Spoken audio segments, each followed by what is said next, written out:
ICAR JRF plant science 2023 के अंदर यह क्वेश्चन पूछा गया है और बड़ा पॉपुलर क्वेश्चन है। इस क्वेश्चन की एक हिस्ट्री है, मुझसे भी जुड़ी हुई एक किस्सा है, मैं आपको वो सुनाऊंगा अभी। फिलहाल ये क्वेश्चन देखते हैं, बड़ा इंटरेस्टिंग क्वेश्चन है। क्वेश्चन पूछा गया है, along with the JD Watson, Francis Crick and Maurice Wilkins, Rosalind Franklin, total 4 वैज्ञानिकों के नाम दिए हैं, वाटसन, क्रिक, विल्किंस और रोसलिंड Franklin, contributed significantly towards the development of double helical structure of DNA। कि भाई डीएनए का जो डबल हेलिकल स्ट्रक्चर है, जिसमें अक्सर अपन लोग वाटसन और क्रिक का नाम समझते हैं, आप में से ज्यादातर बच्चों ने वाटसन और क्रिक का ही नाम सुना होगा। विल्किंस का नाम कई बार कुछ बच्चों ने सुना है, नहीं भी सुना है। और रोसलिंड फ्रैंकलिन का नाम तो आप में से शायद बहुत ही कम बच्चों ने सुना हो, बहुत कम बच्चों ने। ज्यादातर बच्चों ने क्या नाम सुना है? वाटसन और क्रिक।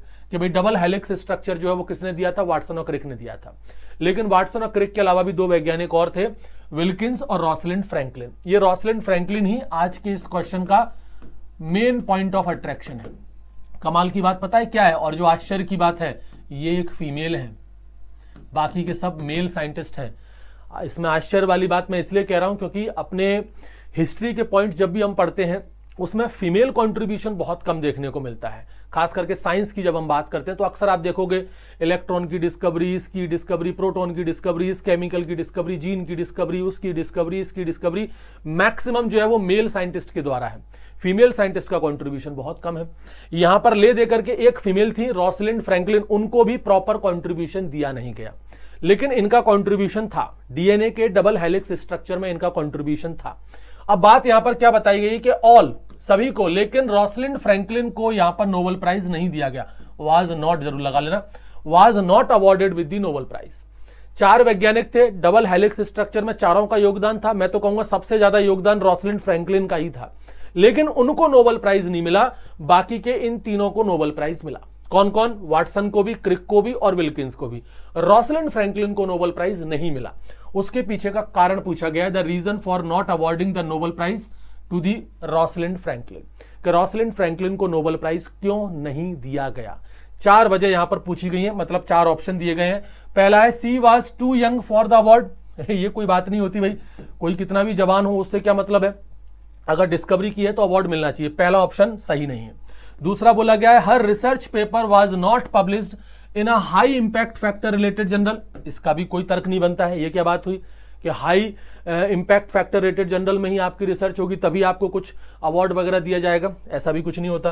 तीसरा बोला गया है, हर subject did not have a Nobel prize at all. ऐसा भी कुछ नहीं है भाई, जब बाकी के लोगों को मिल रहा है तो ये भी तो उसी सब्जेक्ट की थी, तो तीसरा भी नहीं है।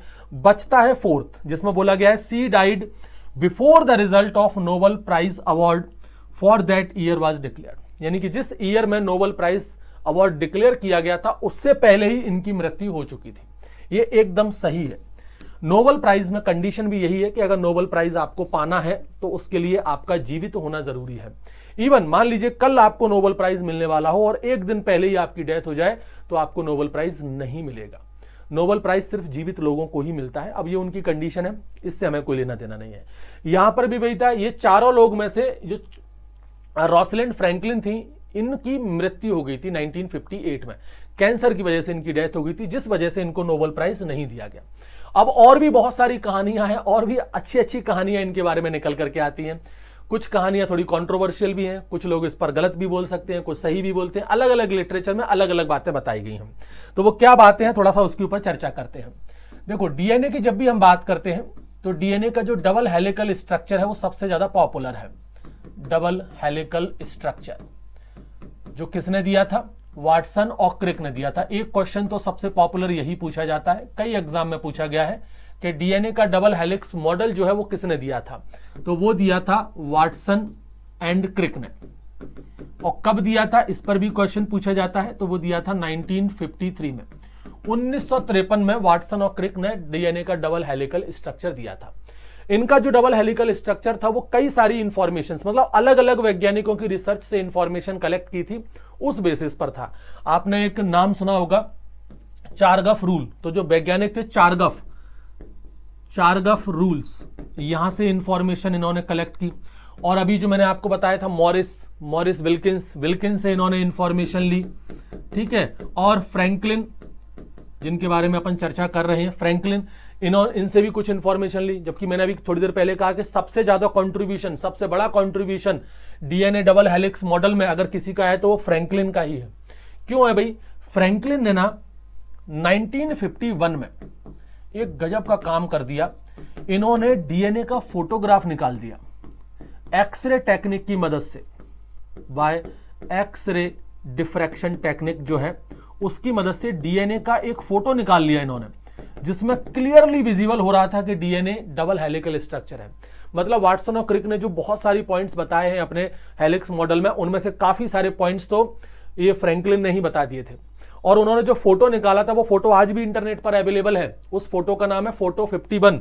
उस फोटो को कहा जाता है फोटो 51। आप चाहो तो गूगल पे सर्च करके ढूंढ सकते हो इसको, बहुत इजीली अवेलेबल है फोटो 51। बहुत बहुत पॉपुलर फोटो है। तो ये फोटो 51 में ये सारी चीजें रिवील्ड हो गई थी जो कि इन्होंने बताई थी वाटसन और क्रिक ने। वाटसन और क्रिक ने इनका डायमीटर बताया, ये सारी चीजें बताई, डबल हेलिक्स स्ट्रक्चर बताया, वो सब कुछ फोटो 51 में रोसलिंड फ्रैंकलिन ने बता दिया था।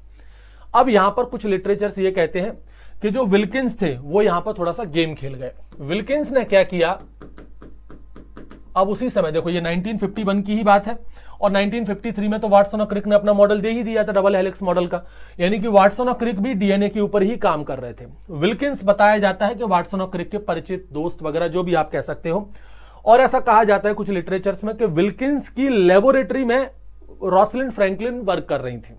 तो ऐसा कहा जाता है कि विल्किंस ने फ्रैंकलिन की परमिशन के बिना उनका जो डाटा था, यानी कि जो फोटो 51 का जो डाटा वो पब्लिश नहीं हुआ था, अभी अनपब्लिश्ड था, उसको शेयर कर दिया किसके साथ? वाटसन और क्रिक के साथ। तो यहां पर विल्किंस थोड़ा सा गेम खेल गए। इन्होंने जो फ्रैंकलिन है उनका अनपब्लिश्ड डाटा, जो कि पब्लिश नहीं हुआ था, अनपब्लिश्ड डाटा यानी कि जो फोटो 51 था उसकी जो इंफॉर्मेशन थी उसको शेयर कर दिया किसके साथ?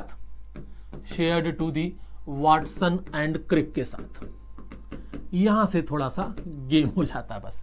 तो कई बार बच्चे पूछते भी हैं कि सर डबल हेलिक्स मॉडल जो है वो वाटसन और क्रिक ने दिया था, लेकिन नोबेल प्राइज जब बात करते हैं कि भाई नोबेल प्राइज किस किस को दिया गया था, तो नोबेल प्राइज में विल्किंस का नाम भी आ जाता है।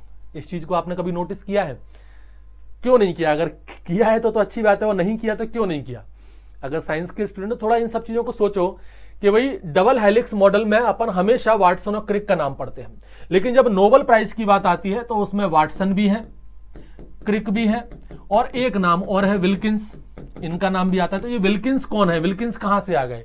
तो एक वजह यह भी बताई जाती है कि विल्किंस ही वो थे जो फ्रैंकलिन का डाटा चुरा करके लाए थे और वाटसन और क्रिक को थमाया था। तो उनको भी नोबेल प्राइज में शेयर किया गया था। नोबेल प्राइज इनको 1962 में मिला था इन तीनों को। अब वो तो कहने वाली बातें हैं, या हो सकता है सही भी हो कि अगर उस समय फ्रैंकलिन जिंदा होती तो उनको भी नोबेल प्राइज दिया जाता। अब चूंकि वो मर चुकी थी 1958 में ही, 1958 में जो फ्रैंकलिन थी उनकी डेथ हो गई थी कैंसर की वजह से, died due to the cancer. तो कैंसर की वजह से उनकी डेथ हो गई थी, इसलिए उनको नोबेल प्राइज नहीं मिला। अब फिर कहानियां बनाई जाती हैं अलग अलग तरीके से, किताबों में और लिटरेचर्स में पब्लिश किया जाता है, तो जो इन्फॉर्मेशन निकल करके आती है वो ये इस तरीके की रहती है। अच्छा, अब मैं अपना किस्सा इसके ऊपर सुनाऊं कि ये जो क्वेश्चन था वो 2023 के एग्जाम में पूछा गया था।